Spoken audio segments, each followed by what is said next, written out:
Hello friends, I'm Lakshmi Kabra and I'm here to explain today finite and non-finite verbs. Okay, so to understand the finite and non-finite verb, first of all I want you to understand very basic difference between finite and non-finite verbs, and we'll understand that difference by the examples. Okay, see the example. Ram went to market to purchase fruits. Okay, Ram went to market to purchase fruits. Now how many verbs are here in this sentence? There are two verbs.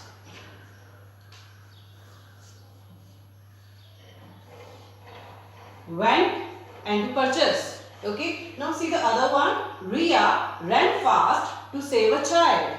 Ria ran fast to save a child. Now again, how many verbs are here? There are two verbs. Ran and to save. Okay, now what I want to tell you here, that the verb which comes just after the subject. This is what the subject. Okay, so the verb which comes just after the subject is finite verb, and the verb which comes elsewhere in a sentence is non-finite verb. Actually, the place of finite verb is always after subject. Okay, so that's why the verb which comes here just after the subject are my finite verbs, and these two are my non, because these two verbs comes elsewhere in a sentence. Okay, these two verbs do not come just after the subjects. That's why these two verbs are non-finite verb. Okay, now we'll understand the very first identification for finite and non-finite verbs. Okay, to see the identifications, see friends, for your convenience I have taken very simple examples, and in each example there are two verbs. Okay, now see this one. I study English to improve my communication. Okay, I am studying English to get a good job. She will study English to enhance her conversation skill, and she has studied English to become a good speaker. Now in all sentences there are two verbs. Here study, here to improve. Here am studying, and here to get. Here will study, and here to enhance. Here has studied, and here to become. Now as you can see friends, here these all verbs study, am studying, will study and has studies are getting changed according to time. How? Like I study English, that means in present, right? I am studying, that means continuously I am doing something. I will study, that means in future I will study. And she has studied English, that means already she has done the study. Okay, so whatever the changes are coming here in these verbs according to time and tense.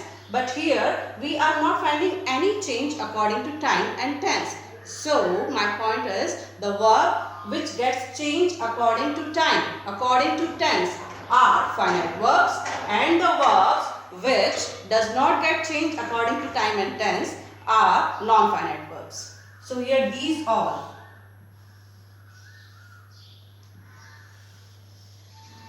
are my finite verbs, and here these all my non-finite verbs. One more thing I want to explain here. See, whenever we are talking about finite verb or non-finite verb, what we do, we are taking verb as studying, and we are just forget to take the name of am or will or has. These verbs are also you should take as finite verb.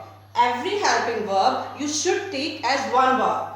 Am studying is one verb. Will study is one verb, and has studied is one verb. You cannot separate it. Okay, so this is what the first identification. Now we are going to see the second identification for finite and non-finite verb. Yes friends, now we will see the second identification for finite and non-finite verbs. Okay, now see the examples again. I go to Bhopal to visit my uncle, and she goes to Bhopal to visit her uncle. To understand these sentences, first I want you to have look on this part. Subjects. Okay, there are two kinds of subjects we all know, singular and plural. Okay, singular which are he, she, it and anyone name, and plural I, we, you, they and more than one name. Okay, so here this subject is plural and here this subject is singular. With plural subject I took go, but with singular subject I took goes. Why? Because there are variations in verb according to the singular and plural subjects. Okay. So what my point is, the verb which gets changed according to number of subjects, according to singular and plural, are finite verbs, and the verbs which does not get changed according to singular and plural, okay, according to number of subjects, are non-finite verbs. Okay, same thing here. He has gone, but they have gone. He has gone to Delhi to meet PM. Has gone and to meet. They have gone to Delhi to meet PM. Have gone and to meet.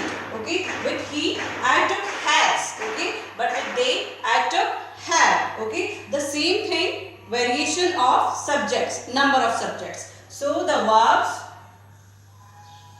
which are getting changed according to number of subjects, okay, according to singular and plural, are finite verbs, and the verbs which are not getting changed according to subject, number of subjects, are non-finite verbs. Okay, and see the same thing, you need to take complete has gone and have gone. Okay.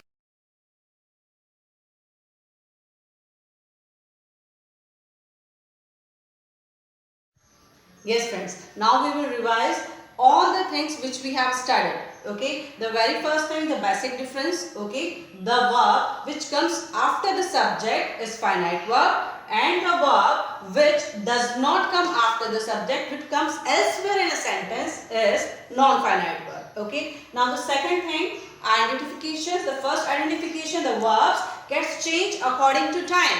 Okay, according to tense. That means I study, I studied, I will study. Okay, are finite verbs, and the verbs which get changed according to subjects, according to number of subjects, according to singular and plural subjects, are finite verb. Like he comes, but they come. Okay. Now pay attention friends, I want to tell you a very important thing. Okay. See the example, Ram is eating and watching TV. The very first thing what I want to tell you, you should not point out only eating. You need to point out is eating. If someone asks you which is the finite verb, so you cannot say only eating. You have to say the finite verb is which one? Is eating. Okay. This is what the first point. Now the second thing. In this sentence, how many verbs are here? Is eating and watching. Okay. Now these two verbs are connected with and.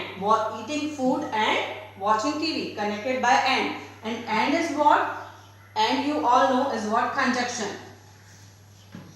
Okay, so the verbs which comes after the subject, the verb which is getting changed according to time and tense or number of subjects, and are connected with conjunction. Okay, there are two verbs, is eating and watching, and these two verbs are connected with conjunction. If two verbs are connected with conjunction, then those two verbs are finite verbs. So here in this sentence, two verbs are here and both are finite verbs. Okay, it can be watching, it can be watched, it can be watched. Okay, here also it can be eat, it can be ate, it can be eating. Okay, so these two verbs are getting changed according to time, according to number of subjects. So these two verbs both are finite verb because this is connected by conjunction.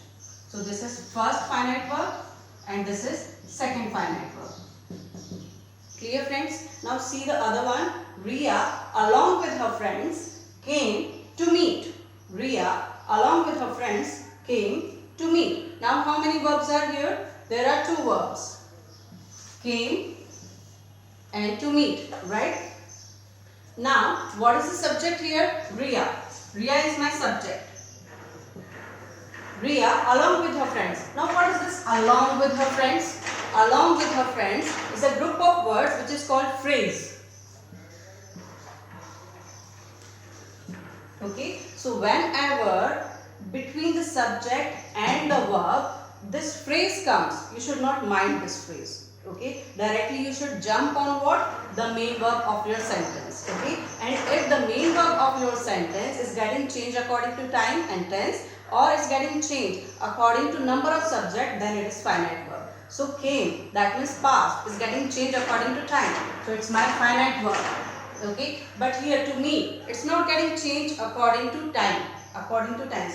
So this is what my non-finite verb. Okay, this is what it for this session for finite and non-finite verb from my side. And there are many kinds of non-finite verbs, friends. You want to know more about this, then please visit my another video for kinds of non-finite. Please like, share and subscribe my video. Thank you so much.